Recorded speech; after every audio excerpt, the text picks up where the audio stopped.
நம்ம கட்சிக்காரங்களுக்கு தேர்தலை ஃபேஸ் பண்ண எக்ஸ்பீரியன்ஸ்லாம் இல்லை அப்படி இப்படின்னு சொல்லுவாங்க. நம்மளுடைய வேட்பாளர்கள் எல்லாருமே ரொம்ப சாதாரணமான குடும்பத்திலிருந்து வந்திருக்கிறாங்க. அவங்க பின்னாடி பெரிய பேக்ரவுண்ட்லாம் இல்லை அப்படி இப்படின்னு சொல்லுவாங்க. நான் அவங்க எல்லாருக்கும் ஒன்று சொல்றேன், ஒரு எம்எல்ஏனா எப்படி இருக்கணும்னு நான் சொல்றேன். ஒரு எம்எல்ஏன்றது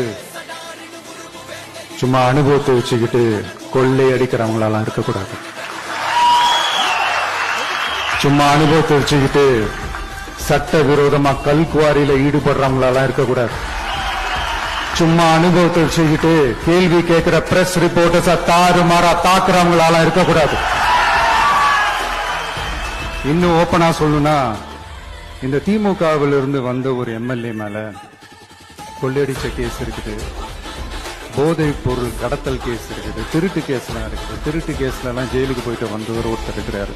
நீங்க கூட யோசிக்கலாம் அவர் யாரு அப்படின்னு. நீங்க யோசிக்கலாம் அந்த எம்எல்ஏ யாருன்னு உங்களுக்கு யோசிக்க தோணும். இன்னொரு க்ளூ வேணா நான் தரேன். அந்த திருட்டு கேஸ்ல உள்ள போயிட்டு வந்தவரை யாருக்கு எதிராக இந்த திமுக தேர்தலில் நிக்க வச்சாங்க தெரியுமா? இன்னைக்கு அவங்க கூட்டணியிலேயே மூச்சுக்கு 300 தடவை முட்டு கொடுக்கிற ஒரு மிகப்பெரிய ஒரு தலைவருக்கு எதிராக. அந்த தலைவரை தோக்கடிக்கணும்னு தான் 1996 அவருக்கு ஆப்போசிட்டா இந்த எம்எல்ஏவை நிக்க வச்சாங்க. மரியாதை நிமித்தமா அந்த தலைவர் பேருங்க நான் சொல்ல வேணாம்னு நினைக்கிறேன்.